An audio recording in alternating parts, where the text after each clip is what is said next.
Wearing a mask will protect me from the virus. The problem is that people who wear these masks usually don't wear them properly. The coronavirus came from bat soup. That is absolutely not correct. The coronavirus was deliberately created or released. Giving humans a little bit too much credit here. Hi, I'm Dr. Sarah Madan. I'm the Senior Director of New York City Health and Hospitals System-Wide Special Pathogens Program. And I'm Dr. Stephen Morse, Professor of Epidemiology at the Mailman School of Public Health, Columbia University. We're here to debunk myths about the coronavirus. Let's get started. Getting the coronavirus is a death sentence.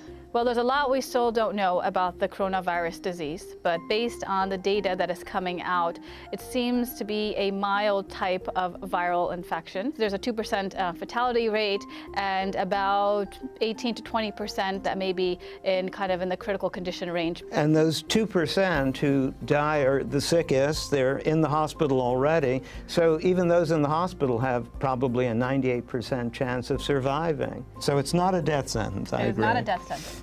Only Chinese people have the coronavirus. Well, it started in China, but the reality is that it's everyone's virus. And if it gets far enough, just like the flu, it could be anywhere. Infectious disease do not respect boundaries or borders. And for that matter, everyone is susceptible. The coronavirus is the most dangerous virus. That is not true. There are a number of different viruses out there in the world. So let's just compare it to another type of virus. So you have the Ebola virus disease, which has a much higher fertility rate associated with it. I think the official count is now 6,000 recoveries. But you know, one of the funny things is that we don't usually report recoveries when someone is discharged from the hospital. So all those recoveries, probably there are many more on the way as well.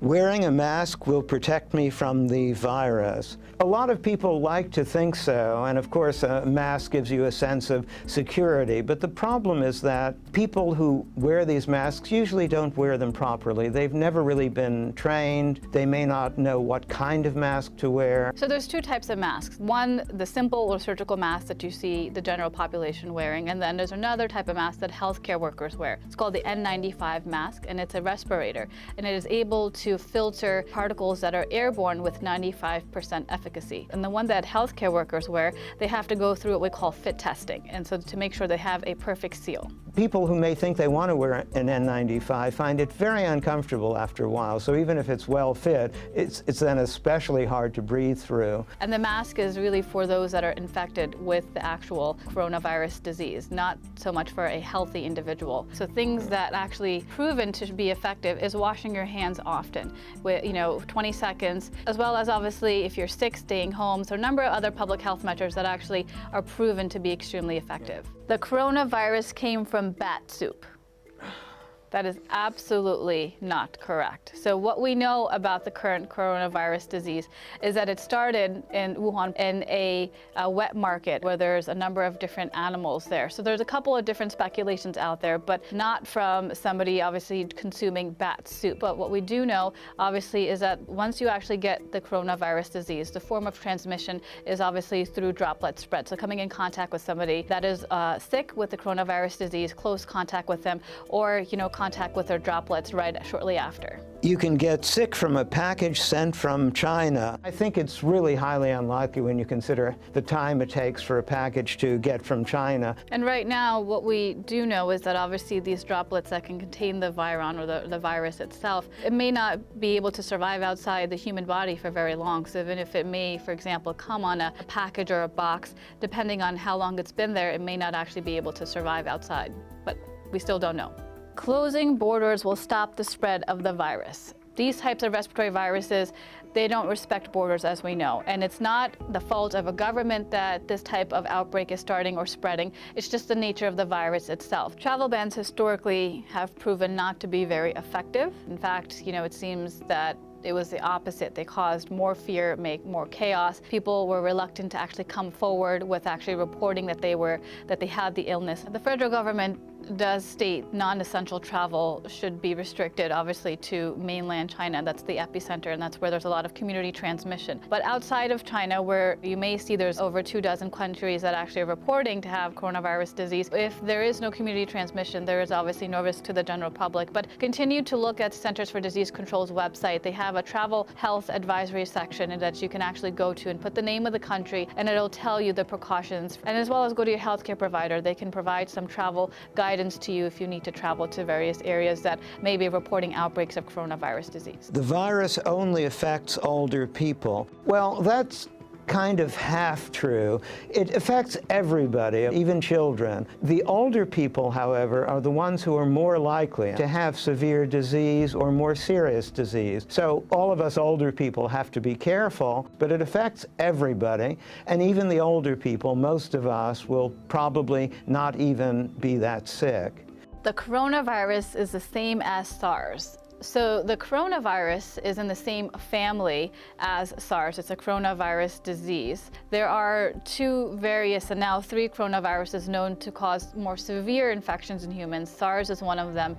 MERS, which is Middle East Respiratory Syndrome, is another one. And now coronavirus disease that just started, obviously. SARS was more severe in terms of the fertility rate that was reported. So it's about 10%, versus with the coronavirus, what we're seeing right now is about 2%. But still, it's way too early to tell. This one is different. This spreads a lot more like the flu, but there are so many more cases simply because it spreads so well. So many more people can easily get infected. Large numbers of deaths doesn't necessarily mean that it's a very lethal virus. It just means that a lot of people have been getting it, and some of them unfortunately die. And let's just take seasonal flu, for example. Seasonal flu this year started in October, and the Centers for Disease Control and Prevention are already reporting over 10,000 deaths related to seasonal flu. And over, again, 20 million Americans being infected. So let's just put things into context. The coronavirus has something to do with Corona beer.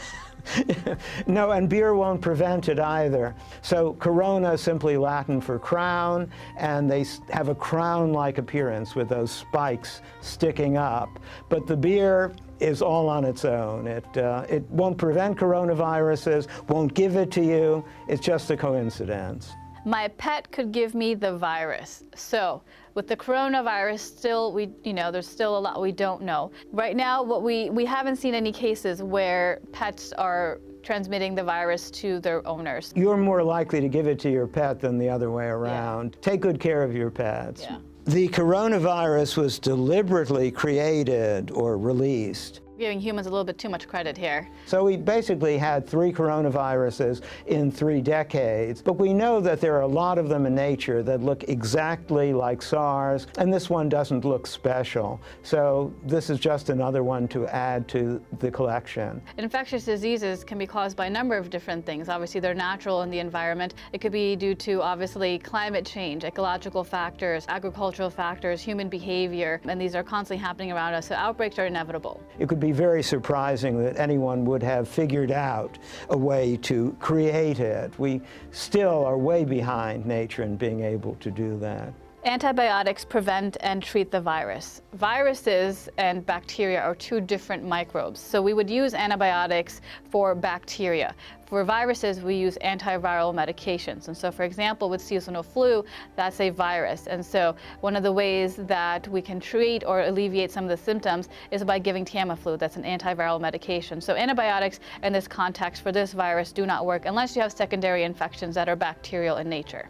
And this is a very common misconception. There are a couple of drugs now that are experimental, but they're in the development stage, that are showing promise against this particular virus. We're still in the early stages of the coronavirus disease. There's a lot of rumors, things that are not factual. So really go to credible sources. Go to public health websites that are credible. Go to the World Health Organization's website. Go to your local health department's website, or even go to your healthcare provider to get more information if you're curious. And if you want to read about all the emerging diseases everywhere in the world, you can get on the ProMed website or even get email. And I think there has been a lot of fear around this, partly because we've heard of these other coronaviruses like SARS. But I think panic or fear is not really what we need. These outbreaks are inevitable, and we need to continue to prepare for these types of outbreaks. We need to invest in global health security. A best case scenario, obviously,